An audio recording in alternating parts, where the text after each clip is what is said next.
Tenu ce mercredi au ministère de l'Énergie et de l'Hydraulique de la première réunion d'un comité de pilotage du projet urbain dénommé Eau-de-Guinée. L'objectif de cette rencontre était d'informer les membres du dit comité sur la portée de ce projet financé par la Banque mondiale à hauteur de 30 millions de dollars, compte rendu Idrissa Bari et Aliouba. Le projet urbain Eau-de-Guinée est une initiative des autorités guinéennes dont le but est d'améliorer les conditions d'accès à l'eau potable pour satisfaire le besoin des populations guinéennes. Financé par la Banque mondiale à hauteur de 30 millions de dollars, ce projet sera exécuté selon 3 composantes qui sont l'eau à milieu urbain à travers l'acquisition des équipements et la réhabilitation du réseau de distribution de la SEG, l'assainissement en milieu urbain qui sera exécuté par la Direction nationale de l'aménagement du territoire et de l'urbanisme et enfin le renforcement institutionnel et la gestion du projet. L'objectif de cette première réunion du comité de pilotage, c'est l'introduction du projet auprès de tous les membres du comité de pilotage afin qu'ils puissent avoir une connaissance vraiment approfondie de toutes les composantes et de tous les contours, afin qu'ils puissent donner la meilleure orientation pour sa mise en œuvre. La Guinée, par le passé, a déjà bénéficié de financement de la Banque mondiale pour le secteur de l'eau. Ce nouveau projet a pour objectif d'accroître considérablement l'accès de la population à des services améliorés d'eau et d'assainissement de Conakry et d'augmenter la performance opérationnelle de la SEG. Le projet portera sur l'ensemble des installations depuis Grande Chute, Yesoulou, jusqu'à Conakry.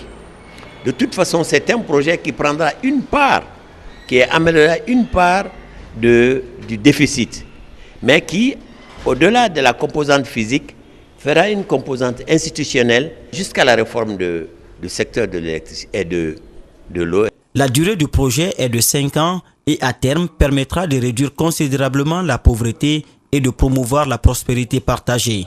Il vise aussi à réduire l'exposition des populations à l'eau non potable et l'absence d'hygiène au niveau de dizaines de milliers de Guinéens. En région, après un mois d'opération, la campagne d'extraction de munitions a pris fin ce mardi 4 décembre à Kankan, en présence des autorités administratives de la région. Ces munitions sont issues d'anciens stocks de l'armée guinéenne. Malik Sangana Kamara, Ibrahim Assori Kamara nous signe ce reportage.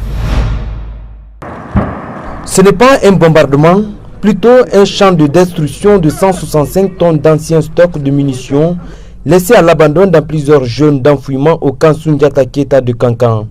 L'opération se déroule à 5 km de Koumban, une sous-préfecture située à 35 km du centre-ville de Kankan. Ces sites d'enfouissement d'armes représentaient un danger non seulement pour les militaires du camp Soundiata Keita, mais aussi pour toute la population de Kankan. C'était une menace réelle. Une menace non seulement pour nos soldats qui sont au camp, mais une menace pour la population civile de Kankan. Aujourd'hui, cette menace est effacée de nos mémoires. Le cas qui constituait, après Kindia, le plus de danger, c'était le site de la 3e région militaire. C'est dans ce sens qu'en 2017, on est venu faire une évaluation pour voir quelles sont les voies et moyens à entreprendre de façon à réaliser cette année un chantier dans les meilleures conditions. Ce projet de déminage a été une réussite selon la mission de l'Union européenne.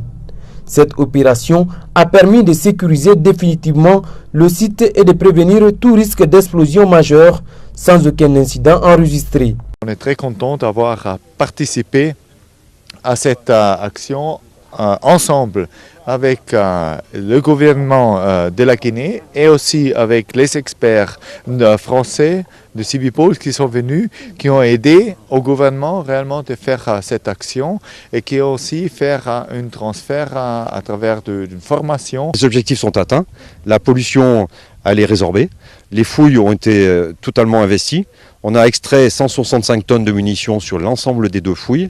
Cette opération de destruction a été menée grâce à l'appui financier de l'Union européenne à hauteur de plus de 4,6 milliards de francs guinéens et de la France pour 114 714 €, avec une participation en dotation de matériel et équipement des forces de défense et de sécurité guinéennes pour un montant de 100 000 €.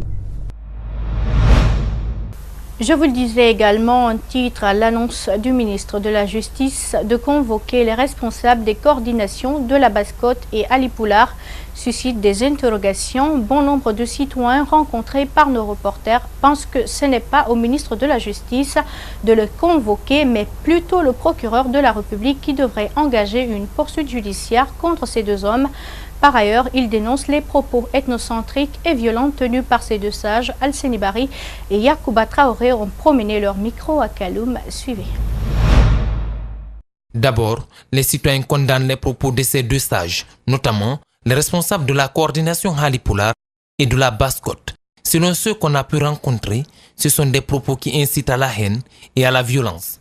C'est des propos irresponsables. C'est des propos qui ne vont pas dans le sens de la construction de la nation guinéenne. Je trouve ça anormal.